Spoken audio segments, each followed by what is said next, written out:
সূর্য পূর্ব দিক থেকে উঠার সময় পাবে না, পশ্চিম দিক থেকে উঠা শুরু হয়ে যাবে সূর্য।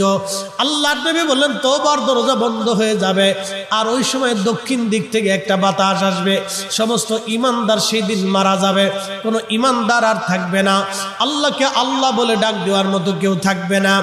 আল্লাহ ইসরাফিলকে বলবেন, ইসরাফিল সিংহায় ফুঁক দাও।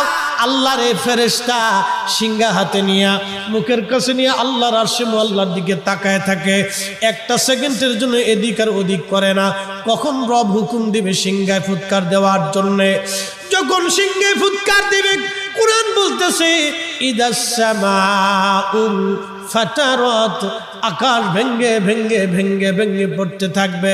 ওয়া ইদাল কাওয়াকিবু তাসারাত, সমগ্র নক্ষত্রগুলি ভেঙ্গে ভেঙ্গে ভেঙ্গে ভেঙ্গে পড়তে থাকবে।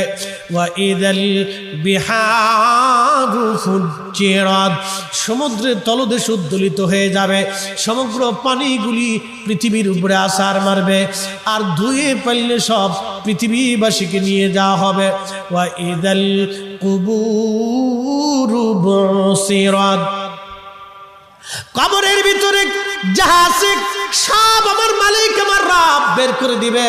কবর থেকে মানুষ বের হইয়া সেই দিন হাসরের ময়দানের দিকে দৌড়াইতে থাকবে, সবাই উলঙ্গ থাকবে, কিন্তু আমার নবীকে আল্লাহ ৭০,০০০ ফেরেশতা বেষ্টন করাইয়া জান্নাতের পোশাক পরাইয়া মহাসম্মানে ফেরেশতারা মিছিল দিয়ে দিয়া আমার নবীকে হাসরের ময়দানে মাকামে মাহমুদে বসাবে। একবার জোরে বলা যাবে কি আল্লাহু আকবার।